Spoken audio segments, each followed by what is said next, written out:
Thank you, Jan. Let me correct that. It's not smallholder mother, it's smallholder star. Good morning, everyone. My name is Julia Majail. I'm the smallholder person in the RSPO. So today I will discuss or bring you along, go through this document. But I was given 2.5 hours throughout until 12 noon today. So I plan to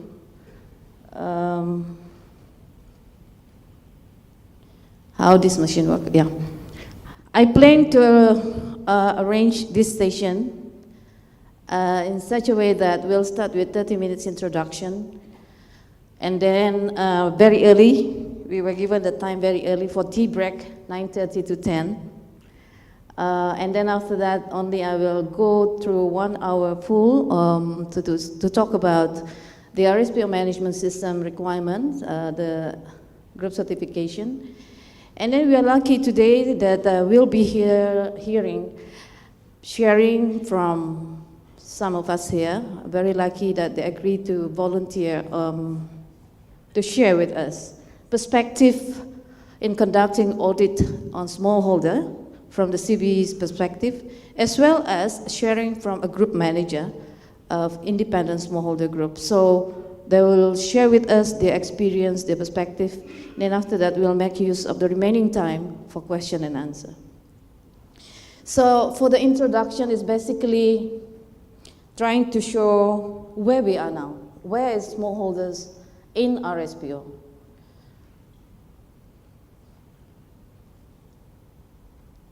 Okay, I'm learning this gadget here. Okay, members of RSPO, we are sharing the same mission, vision, and principles and criteria, both, for all growers. These 8 principles and criteria of RSPO, mission, vision for all members. And I just want to remind everyone that the same mission and vision and PNC also shared by our smallholders, the small producers. Where we are now, smallholder at glance, Indonesia and Malaysia, about 40% of the total area planted with palm oil, and approximately 33% of the output is comprised by smallholders. In Thailand, 70% of oil palm produce is run by smallholders, and in West Africa, 90% of the annual harvest is produced by smallholders, and mainly used for domestic and regional market. In different regions, in Latin America, for example, Ecuador, Honduras, look at Honduras, 95% of palm oil growers are classified as small and medium producers. In Ghana, 70% smallholder supply FFB to the industry in the country. Why I'm showing you this is to show the extent of smallholders as producers in all regions, not only in Southeast Asia, but also in Africa and in Latin America. We have our colleagues from Latin America who might be able to share more, provide us more insights of the situation in Latin America. Smallholders are booming also in that region, especially countries like Honduras, Ecuador, and basically. Just to refresh our mind, that the definition of smallholders is very clear in our document. This is simplified clarification or description of what smallholders are. Independent, they are having this freedom to choose how to use their lands, which crops to plant, and how to manage them. Scheme are structurally bound by contract, by a credit management, or by planning to a particular mill. And associated, they are in between, but who share some of the characteristics of independent smallholder, but closely linked to particular mills or marketing and extension. So there are three categories. This can be applied to smallholders and also outgrower. Yeah, the nature of a link to mills. This is very important to understand because this will help us to determine what are they, what is the connection of this, are they independent or are they scheme? Because if they are independent, what kind of certification system is applicable to them? If they are scheme or associated, what kind of certification scheme we should recommend to them? And as a CB, would be able to advise them as well. And these are the benefits and reason why smallholders also should be involved or should join us moving towards certification or become a sustainable producer of palm oil. Number one, longer term efficiency in terms of yield and productivity, better cost management, access to international market, enhancement in their livelihood, and most importantly, personally I think, is to avoid being marginalized from increased importance of sustainable agriculture. More and more, day by day, we heard people, pledged by countries in Europe, for example, moving towards 100% sustainable, buying sustainable palm oil, use of sustainable palm oil. Companies, manufacturing companies also moving towards 100% sustainable palm oil.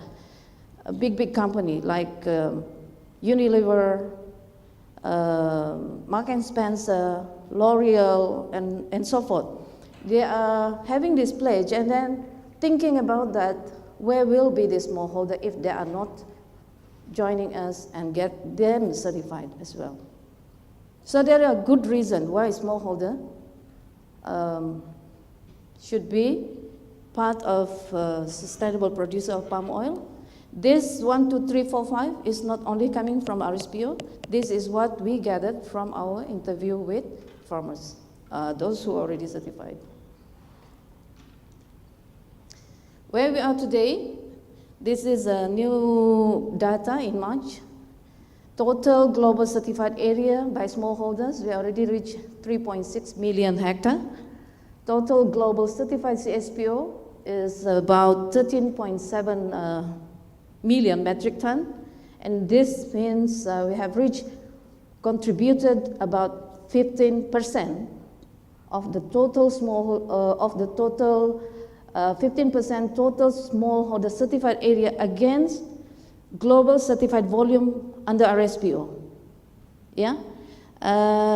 In terms of CSPO, it is 13.09%. So it's there. We are there. Where are these smallholders have been certified? Where we get this data from? These are from the summary report that you guys sent to us. Yeah. So this is the data of scheme smallholder certified. We have scheme smallholder already certified in this country.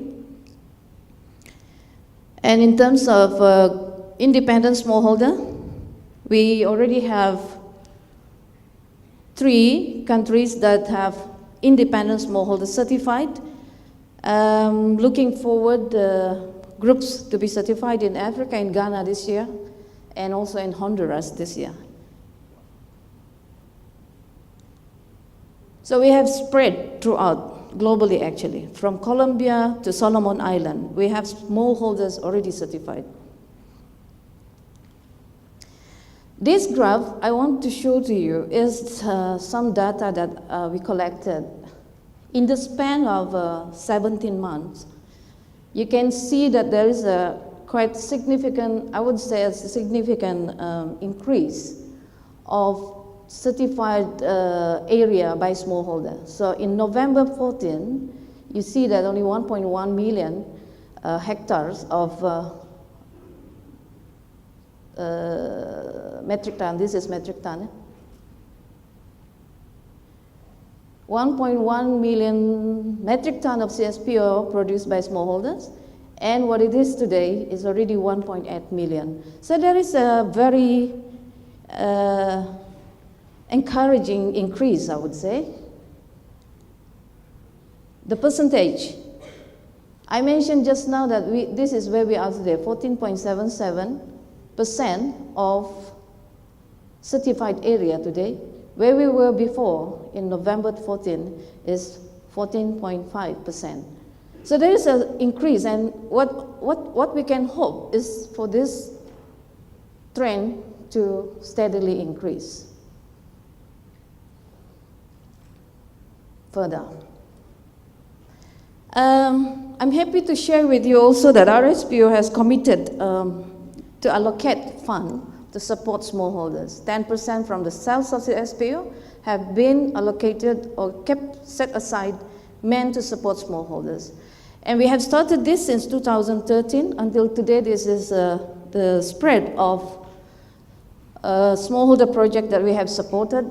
We have three types of projects that we fund. One is the special project, the other one is smallholder project, basically to prepare smallholders up to the level of they get themselves certified, and the other one is one-off project, which is 100% audit costs also we support.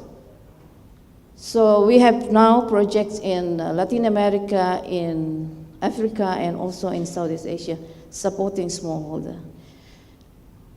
What does it mean to you? That when you also sometimes interact with smallholders, you can relay this message that RSPO also have this fund to support smallholders on the ground. Now, I would like to take this opportunity also to update or just to refresh. Many of you are aware of this, that in the last General Assembly, a resolution have been accepted, which is the need to develop a comprehensive smallholder strategy, so RSPO smallholder strategy. This is currently being worked on by the RSPO Secretariat, led by Pak Johannes. Pak Johannes over there. So, as you can see, the RSPO smallholder strategy will kind of, we hope to see more robust program in the near future for smallholders. But what also it means to us is that we hope challenges that currently we are facing in bringing smallholders towards certification will be looked into in a more robust way also, so that we can find ways and means to assist this particular unique producer. Another thing is the jurisdictional certification approach. This is also another approach taken by the RSPO, and currently we have 3 states, provinces that have adopted and agreed to pilot this program, which is governments of Sabah, Central Kalimantan, and South Sumatra.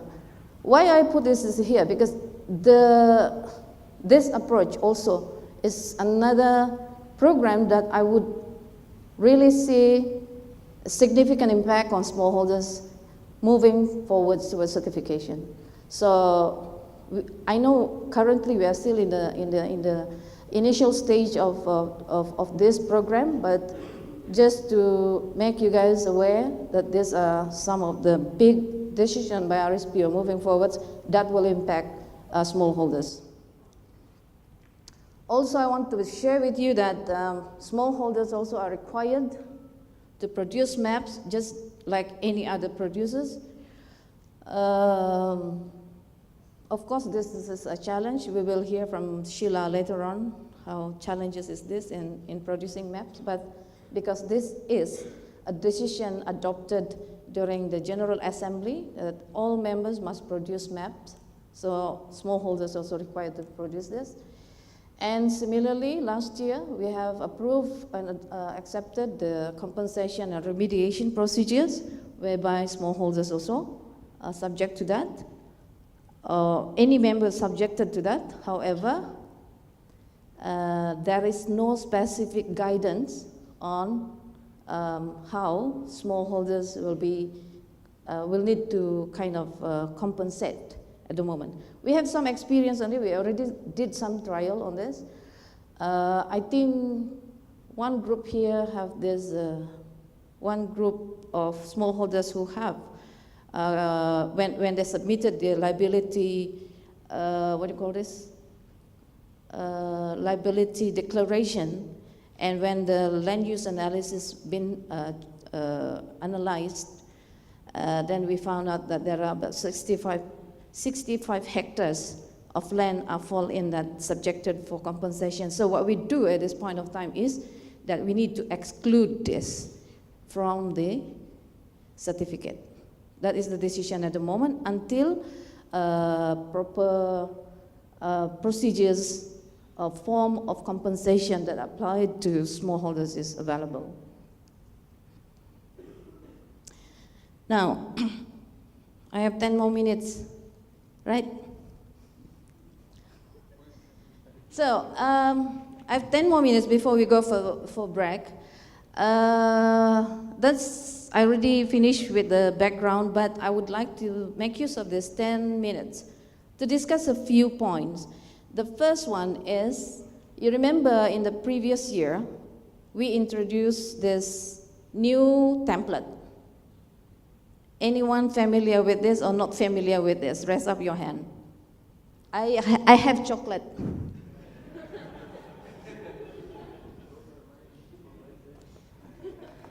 Who is still not familiar with this template? Oh, okay, then I can understand. If it is from Latin America, then I can understand. Then you deserve one chocolate. Huh? You also? Yeah. Okay.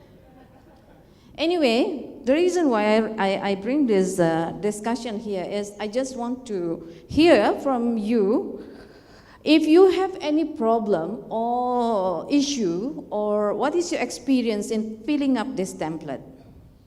So I would like to hear from you. Yes, number one. Since you volunteer to answer, you get chocolate also and microphone. Okay.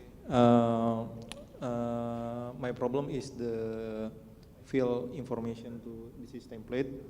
Okay, the supply of non-certified FFB from the associate or scheme smallholder. Okay. This is okay. Volume is okay. I have the information from the mill. Okay, but the production area,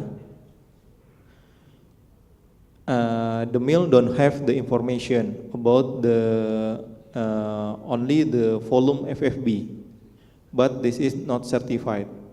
Okay, and the associate outgrower. This is difficult for me about the give the information from the mill. Okay. The number and individual. Okay. Number of individuals. Yes, this is the the production area, number of individual smallholder grower, and name of cooperative. Okay. Okay, just to repeat his point. He said it's not easy to get the total area of production. You only have the total volume of FFB that. If follow FFB, I have to easy information from you. But the production area, number of individual, and the name of the corporation or association. Yeah, why is that? Because this is a scheme actually, so company should be able to, have that information. Can I have one more microphone, please? Do you know the answer? 1 minute there, Robert. Okay. Okay.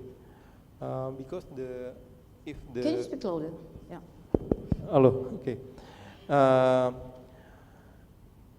Its condition in the company is still non-certified, exclude in scoping. Okay, so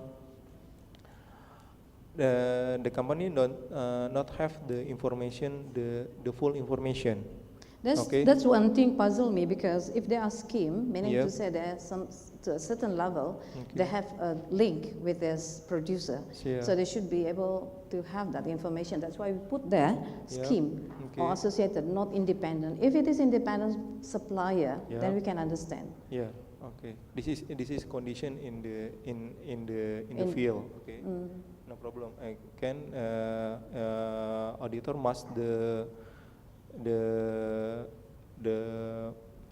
power to form to company, please you submit again information, please you collect again information to your scheme smallholder, because the scheme smallholder is long term. Okay. If new time is okay, this is valid information, but the long term until to 20 years ago, okay, this is information not valid. Can I assume that this case is quite dominant in many situations in Indonesia only? I don't know it's dominant or not, because this is my experience. Okay. This is. All right, thanks. Robert, you have something to say? Yes, we look in this form again. There's actually some complications between the scheme associated small orders. There's a column down there. Plus, also you have independent small orders. Does this mean that independent small orders falls under the group small orders, under the group certification? Can you repeat? Does the independent small orders falls under the group certification? How do we put independent small orders? If it's, yes, is it under group?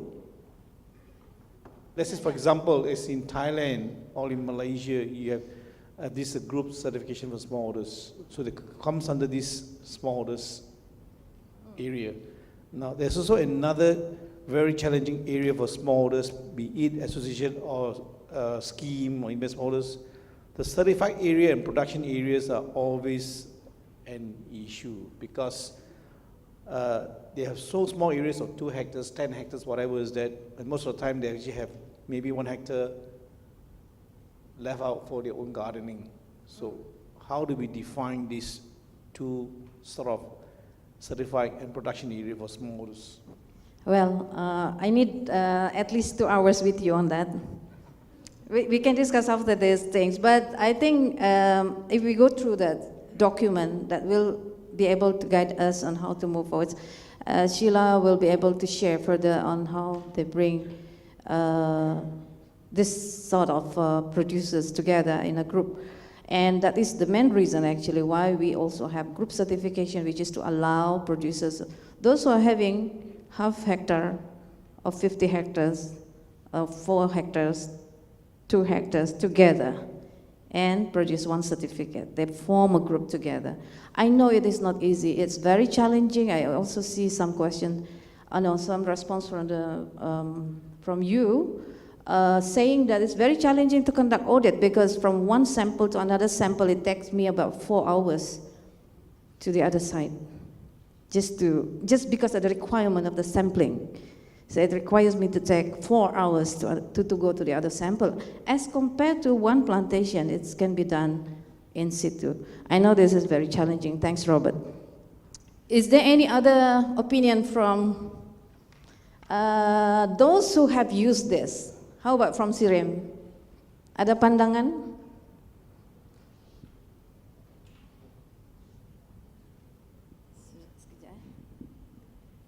Thank you. If the other supply base is independent smallholder, we don't have to fill this column, right? If the other supply base is independent smallholder.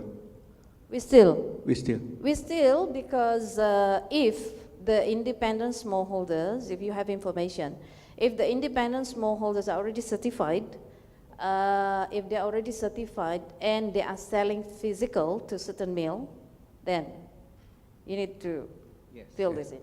If it's not certified, we don't have to. Okay. But I used to make the third column. I used to fill the third column with independent smallholder for non-certified. Oh, okay, all right. Do you have any? For us, basically,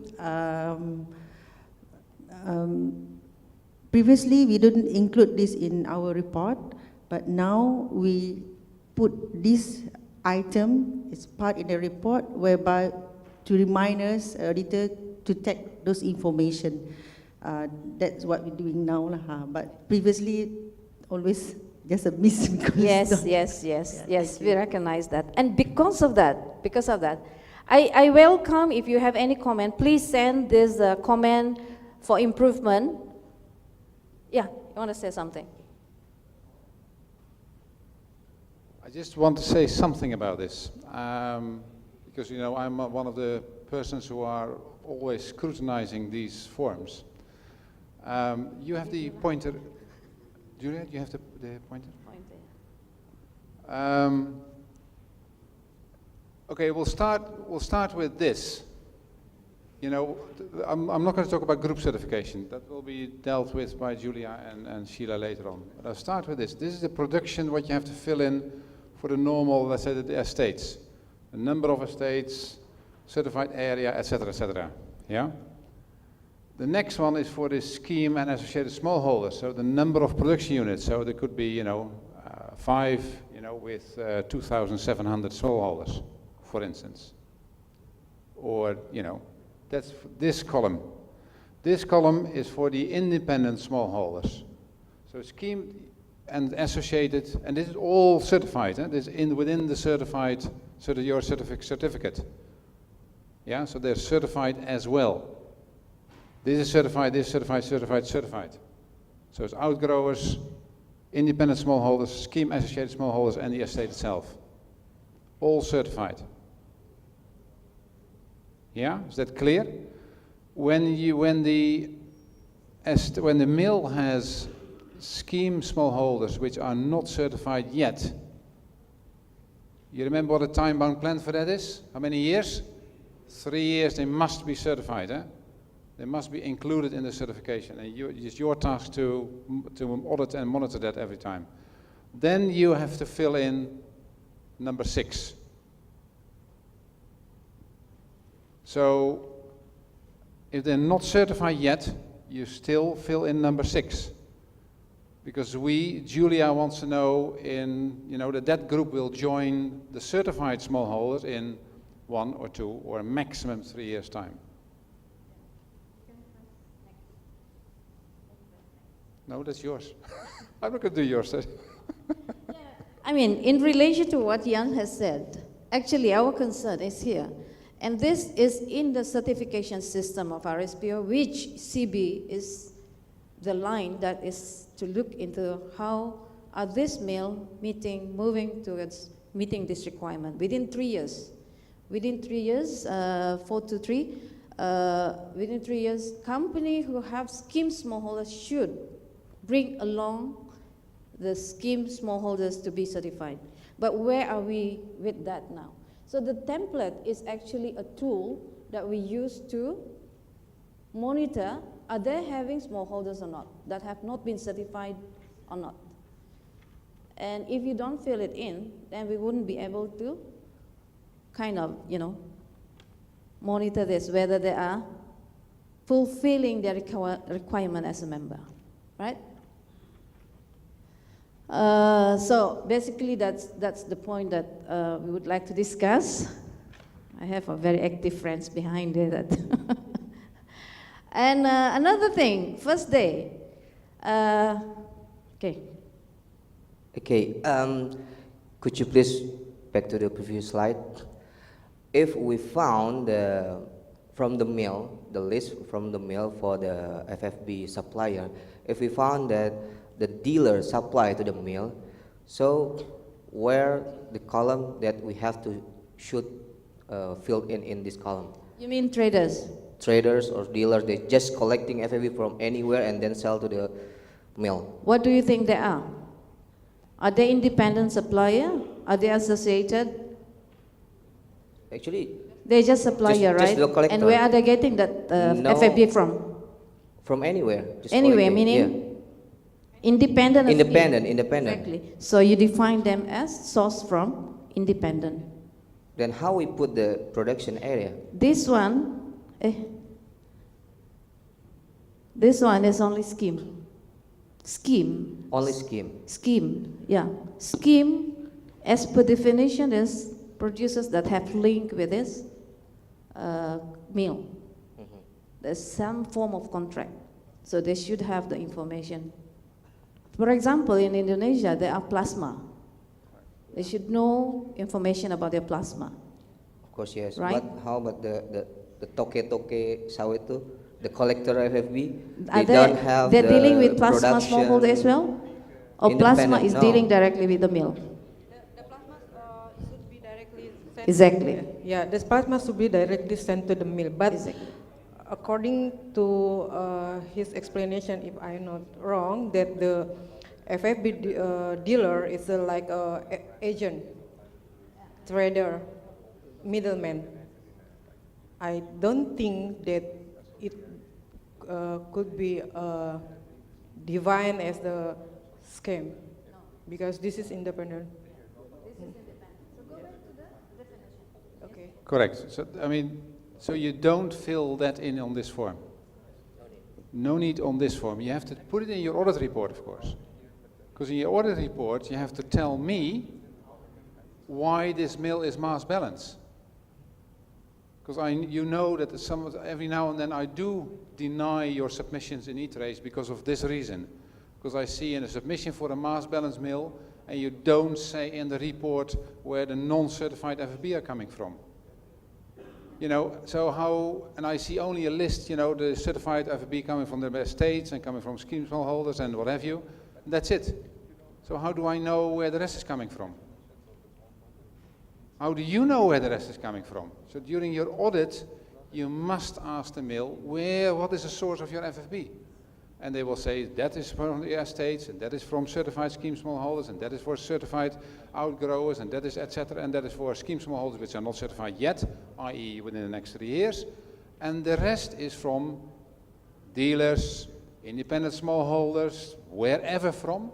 But you have to put that in the audit report.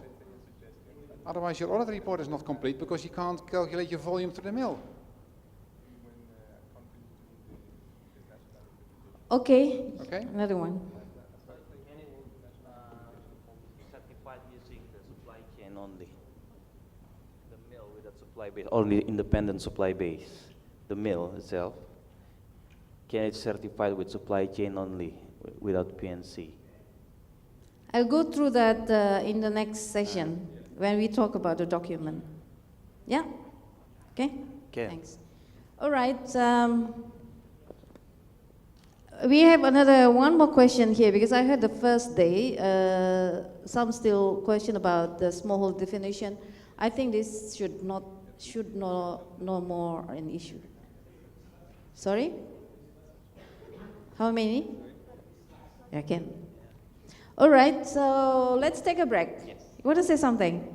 I don't know, do we have to discuss this in the FELDA context? This slide concretely? And how does it apply, or is that, are we all clear, are we all on the same page? Because my understanding is when it comes to FELDA, things are not always clear, and they have to, not straightforward exactly, and then as a result of the compliance audits, they have rescoped a number of their certificates, which actually meant that they have excluded now smallholder, the independent, is that what we call them now? The independent smallholders. So, I don't know if you can bring back the slide. This one.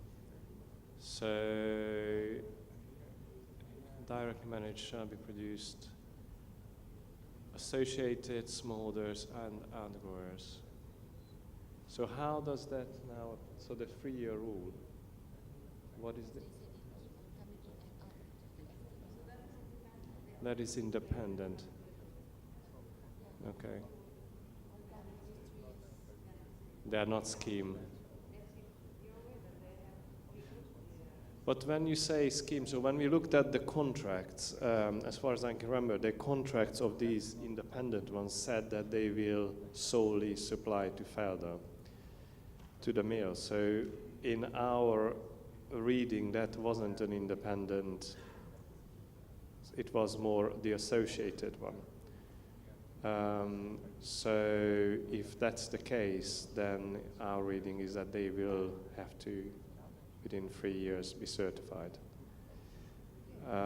So that's why I said it would be good to clarify, just to make sure that we are all on the same page. I mean, if they are independent, then yes, independent, but you know, based on the legal documents that we have seen between Felda and these guys, they were not independent, in which case this applies in our reading.